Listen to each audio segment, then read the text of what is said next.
Wow, this was a wild video, so let's just get into it. No matter what I do, they're going to sit there angry, insolent.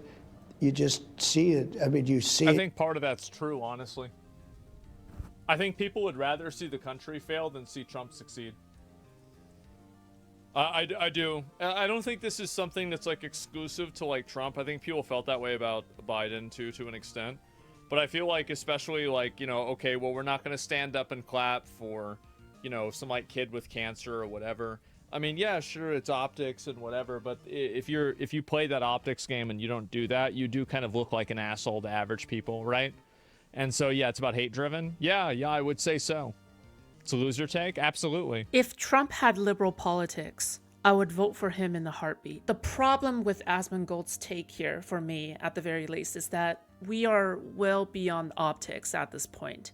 The thing is if you're willing to weaponize optics, and I think that weaponizing optics is always going to be relevant, you're also going to have to take into account the fact that people have very, very valid reasons that they are angry. For example, if you're a federal employee who worked at the federal government for a very long time and you got fired or laid off or something like that because of this, then yeah, I would expect you to be angry at Trump. I would expect you to have understandable, you know, whatever you want to call it, TDS, right? From what I understand, Asmongold seems to care about free speech. However, according to the New York Times, these words are disappearing in the new Trump administration.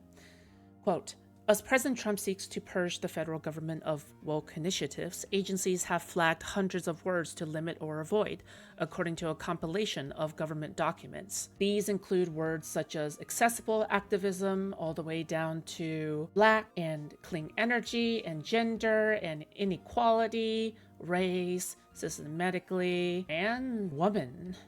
Victim, victims, pollution, political polarization, identity, immigrants, implicit biases. Above terms appeared in government memos and official and unofficial agency guidance and in other documents viewed by the New York Times. Some ordered the removal of these words from public-facing websites or ordered the elimination of other materials, including school curricula, in which they might be included. Now, the thing is I find it a little bit weird that the people who talk about free speech a lot don't really bring this thing up. And maybe it's just because this is a recent development. This is from March 7th, which as of this recording was 3 days ago. However, this does seem like a big thing to me if you're a free speech person, because it's the federal government that's ordering the removal of these words. It is directly something associating with free speech. By free speech, I don't mean something that is just associating with the First Amendment. I mean something that is primarily concerning with the principle of free speech. That's what I'm talking about. So, yeah. I don't know if respected is the right word, but I think a lot of people are afraid. Like, I think that's definitely it, because like he does, like Trump is like very unpredictable. And I think that like because he's so unpredictable, it makes people apprehensive about like doing anything against him, right? And yeah, unpredictable, yes. Yeah, I think that's basically it. Fear and respect. Yeah, the U.S. has no friends anymore. I feel like if being friends with somebody is contingent on you giving them endless money, then I don't know. I feel like, you know, it's not really a great friendship, is it? I think that there are 2 points to address here. So the first point that Asmongold brings up is this entire thing behind unpredictability, fear, and respect. Part of that unpredictability are the tariffs on Canada.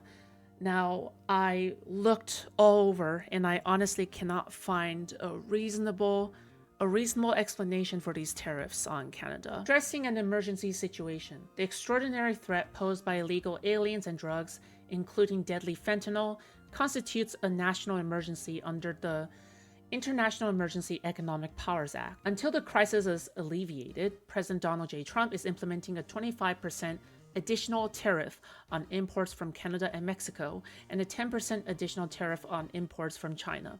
Energy resources from Canada will have a lower 10% tariff. Now, the thing is here is that I can kind of understand the fentanyl reasoning about Mexico. However, let's talk about Canada for a moment when it comes to fentanyl. Now, in terms of Mexico, it says that Mexico has been the main source of fentanyl into the United States.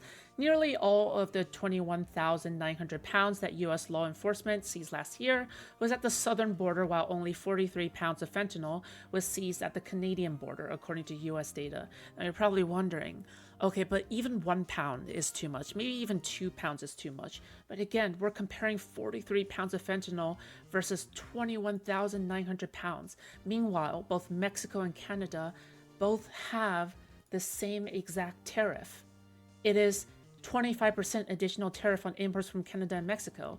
If they both have different amounts of fentanyl, and fentanyl was the reason that is driving behind this, how could you possibly say that this is fair? Canada plays virtually no role in the US fentanyl influx, especially compared to the other countries. The country contributes less than 1% to its southern neighbor's street fentanyl supply, as both the Canadian government and data from the DEA report. Notably, Americans are heavily involved in the fentanyl crisis as well. US citizens have been accounted for around 90% of fentanyl trafficking convictions in recent years. I'm just curious where they're producing the fentanyl. Can fentanyl be distilled from maple syrup? So no, this doesn't actually make much sense. And if this is the unpredictability that Asmongold is frankly talking about, I don't think this is geniusness in chaos. I think this is, well, I think it's just chaos. Now for the second point that Asmongold brings up, he specifically brings up how if countries and countries are friends, they're not really a great friend if one country is constantly giving another country money.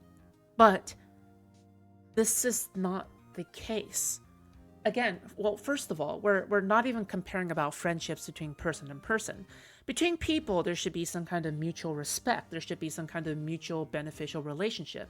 However, between countries, it's not just about hanging out and spending your night at the bar, but it's also about mutually beneficial relationships in terms of economics. This is the nature between country and country. It's almost like we have transcended above just between an individual friendship, right?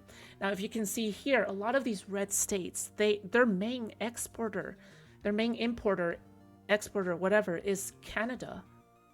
These red states, they all import from Canada. And it's not because they're constantly giving Canada money.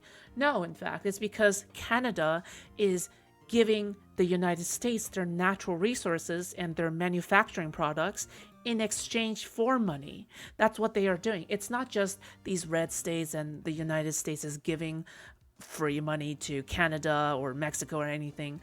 It's trade. It's trade that is happening. What I like so much about this map is that it helps me explain another point. Trump administration is imposing a 25% on Mexico and Canada, along with a 10% tariff on China.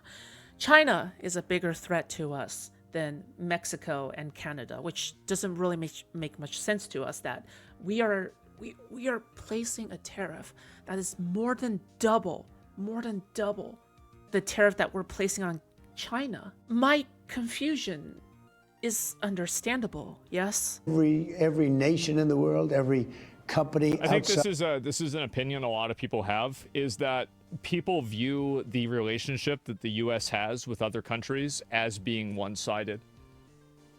And they view that basically, like, we give way more than what we get.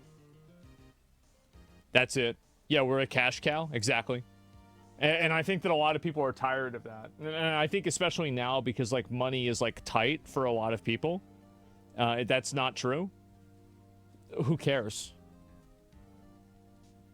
Who cares whether it's true or not? At the end of the day, this is the way that people think. And this is the way, this is the reason why this is happening. It's an extremely common perception. Like, I would say it's probably 70-80% of people feel this way. That if you ask like average Americans, do you think that the U.S. is getting more out of or spending more money out of its relationships with other countries? You would have probably over 80%. I'd say probably over 80% say that they're spending more money. I think correctly identifying the problem is a really important process in learning how to solve a problem. I think that if you do something such as, oh yeah, the problem is specifically that people think a certain way, and it doesn't really matter if it's true or not, right? Because people are going to think a certain way, so therefore you have to solve it like that. You have to solve it as if, even if the problem does not exist, you have to solve it in accordance to how people view the problem. But I view it as a different way. I actually view it in a way where if people have a skewed idea of what the problem actually is, if the problem doesn't actually match up with what people's eyes are seeing, then in my opinion, the problem is how the message and the news and facts are being communicated to the American people. Like, for example, like I remember when Hillary Clinton ran, oh my God, that was the only thing that mattered was that she was a woman, right? And so, yes, she did. I don't think that she really did, especially not compared to Hillary Clinton. Obviously, she brought it up. Of course, she brought it up very often that she was like, I don't know, like a minority or a woman. And I think that that's really what people were. And it's kind of ironic because, like, Kamala Harris didn't really run on a lot of, like, woke issues, right? Like, she didn't really play up very often that she was, like, I don't know, like a minority or a woman. Like, yeah, obviously it was discussed, but, like, it wasn't like, for example, like, I remember when Hillary Clinton ran, oh my God, that was the only thing that mattered was that she was a woman, right? And so, yes, she did. I don't think that she really did, especially not compared to Hillary Clinton. Obviously, she brought it up. Of course, she brought it up, but, and people would ask her about it a lot. But if I go back and I watch a lot of her speeches, she didn't bring it up very often. And ultimately, this point right here really highlights this exact issue again. It's this exact issue with the imagined problem and the real problem. Now, the imagined problem, and I think that Asmongold actually correctly identifies this. The imagined problem is that Kamala Harris ran too much on identity politics. Now, the solution to the imagined problem is that Democrats have to tone down the identity politics. The real problem, however, as Asmongold is saying, Kamala Harris didn't communicate well enough that identity politics was the big deal here. After all, a lot of her policies, she has talked about policies before that is not just her being black, not just her being mixed race, not just her being somebody who is DEI minority, whatever. She clearly has policies, but the solution to the real problem is that Democrats don't have to necessarily tone down the identity politics part, but they have to communicate the other issues better. They have to really place an emphasis or how to do marketing better. Because again, even though the appeal to how people think the real issue is there, the real issue is obscured by the imagined problem. And the imagined problem is not the same whatsoever to the real problem. And so therefore the solutions are also different. And this is a critique that I definitely have of Asmongold's commentary for sure. Away and like why I would never vote, like I would basically never vote for a Democrat ever. And the reason why is because they support a group of people that will actively disenfranchise me based off of my identity. And I will never support somebody that will do that with no exceptions. Just straight up. Like if somebody is going to put me at a disadvantage for any reason because of some immutable characteristic, I will never vote for them. That's it. Like I won't vote for, and if they side with people that do that, I will never vote for them. So yeah, it's a non-starter. It's an immediate non-starter, like instant decline, right? Because like, yeah, I don't want white guy being disenfranchised. Well, whenever opportunities are provided for a person and I'm not part of that group, then yeah, I'm being disenfranchised. It's a zero-sum game. Yes, it is. And so that's it. It's literally that simple. And I will never vote against my own self-interest. Just under no circumstance for any reason. And I would also recommend everybody else to do the exact same thing. The most curious part of this is that I am genuinely curious to what Asmongold is referring to here. I'm curious as to know if there is an example that Asmongold can bring up in regards to being disenfranchised. I would be curious to read up on it, to learn about it, but it seems, and this is part of the problem as well, is that whenever I whenever I hear something about this, about being disenfranchised based off of race, I never really do truly hear about a specific example that's been given. The thing is that I have seen these DEI examples before, but all of them is based on, oh, we shouldn't be discriminating black people, we shouldn't be discriminating women in the workspace.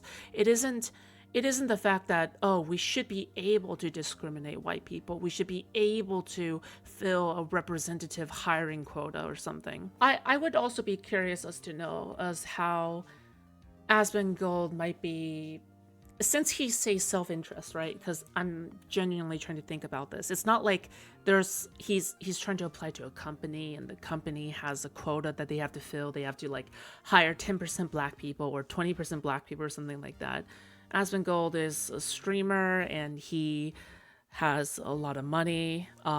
He tends to fit into his role pretty well. He is not owned by a company. He is the company that he is. He is the one employee that he is. And I am genuinely trying to understand where Asmongold is disadvantaged here. Maybe if there was some example, but otherwise saying this without an example is a little bit, it's a little bit disappointing. And, we can just continue along. But I want to talk about the part where he talks about self-interest as well, because that's an interesting philosophy. If everybody voted in their self-interest, I think a lot of things that we consider good in the world would have never happened, right? For example, I don't know if we would have gotten rid of segregation-based laws because the black people wouldn't have enough of a voter base at all to remove their own laws. It has to come from the sympathy of less marginalized people in order to get their support for somebody that is not themselves. Because if all the white people simply voted for themselves during these more segregationally strong eras, then, well, we're just going to end up with the same old.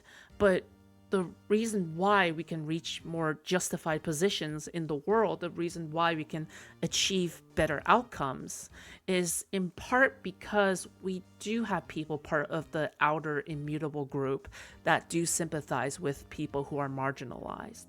And I know this sounds a little bit soy, but is it not good to have empathy? Is it not good to sometimes vote because you want somebody else to have a better life? This is kind of like the fundamental building block of our liberal democracy, is that you have the freedom to vote for yourself, sure, but you also have the freedom to vote for somebody else if you yourself is fine, right? But, I digress. That's more of a nitpick more than anything else. It's not that much of a big deal. About DEI and wokeness when they don't even care about that. There are billionaires taking over the government.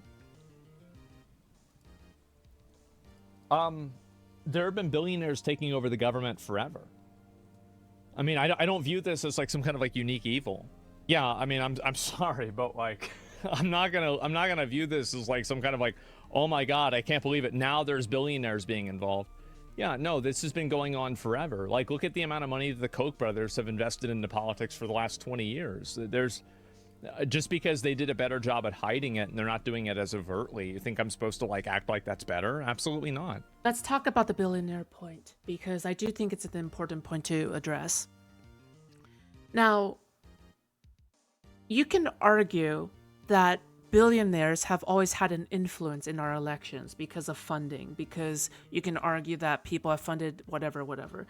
However, I don't think it's comparable to the magnitude that we have now.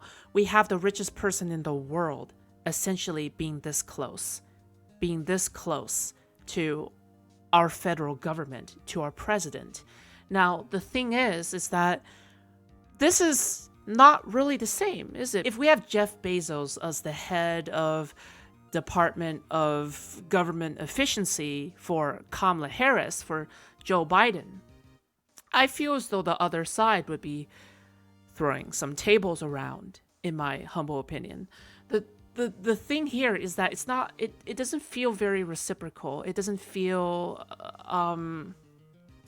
this entire point with like, oh, there's always been billionaires. It feels like we are just avoiding addressing the issue, because I don't recall a billionaire in the past, any billionaire in the past, having the power to directly influence the firing of specific federal employees.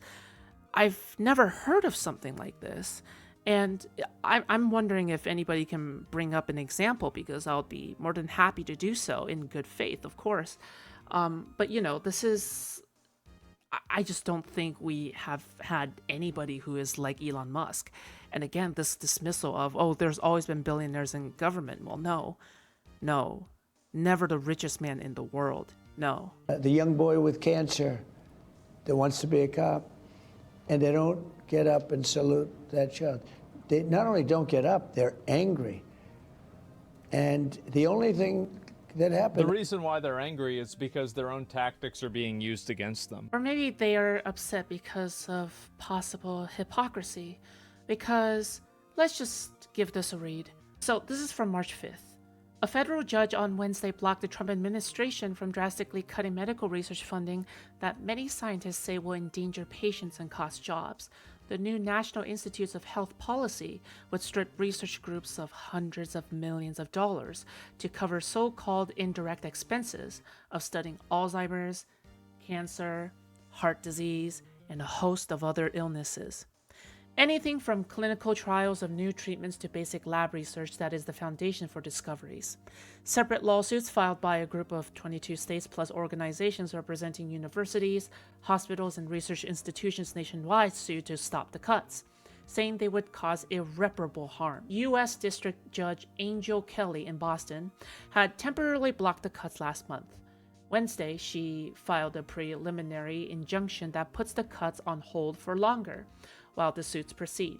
Now, the thing is here is that when you're optically putting up a cancer patient who is a little black kid, and you're touting on about how much you care about him, how much you want to honor this person, the problem here is that we have a situation here where funding is practically being severed for medical research on cancer, the same cancer that would save that kid's life.